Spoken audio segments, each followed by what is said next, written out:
150 कोटींच्या पैशाची उधळपट्टी केली अशा प्रकारचा आरोप संजय राऊत यांनी केलेला आहे. आता त्याला काय काम आहे दुसरं?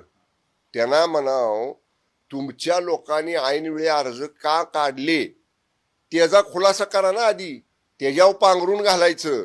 कारण तुमच्या उमेदवारांना कळालं, मी मगाशी म्हटलं तसं, की महायुतीच्या संख्याबळासमोर आपला टिकाव लागत नाही. त्यांनी माघार घेतली. त्याचं स्पष्टीकरण करा, त्याचा खुलासा करा. 150 कोटी 200 कोटी मोठे मोठे आकडे, त्याचा पुरावा द्या म्हणाव काय असेल तर. तुमचा दावा आहे की मताच्या सगळ्या गणित बघितल्यानंतर आकडेवारी बघितल्यानंतर महाविकास आघाडीच्या उमेदवारांनी मागितली. मात्र विरोधकांकडून आरोप होतो की मोठ्या प्रमाणावर महायुतीकडून दबावाचं राजकारण केले गेलं, पैशाची आमिष दाखवली गेलेली आहेत आणि त्यामुळं एका मताला किमान 25 लाख रुपयांची काय मला पुरावा दिला का तिने कुणी? असं जे लोक बोलतात सांगा ना त्याला, म्हणा काय पुरावा द्या.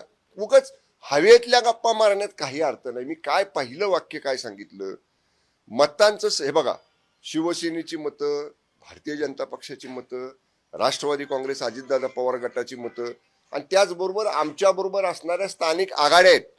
जिल्हा परिषद, पंचायत समित्या, नगरपालिका, महानगरपालिकांमध्ये स्थानिक आघाड्याही अनेक ठिकाणच्या आमच्या बरोबर आहेत. त्यामुळे या सगळ्यांची बेरीज जर पाहिली ना तर पुढं महाविकास आघाडीचा टिकावच लागू शकत नाही. आणि अशा परिस्थितीमध्ये अर्ज भरायचा, शेवटच्या क्षणापर्यंत म्हणायचा अटीतटीची निवडणूक होणार, आम्ही महायुतीला त्यांची जागा दाखवू, हे मोठी मोठी वक्तव्य संजय राऊत नेहमीच करतात. काय त्यातलं खरं होतं, काय खरं होत नाही. तसंच हे मोठ्या रकमेचे आकडे बोलायचे आणि आपलं त्यांना सवय आहे रोज सकाळी काहीतरी अशा पद्धतीचं भडक वक्तव्य करून, पण त्याच्यात त्याला काही त्याच्यामध्ये कसलंही तथ्य नाही. नाशिक मधल्या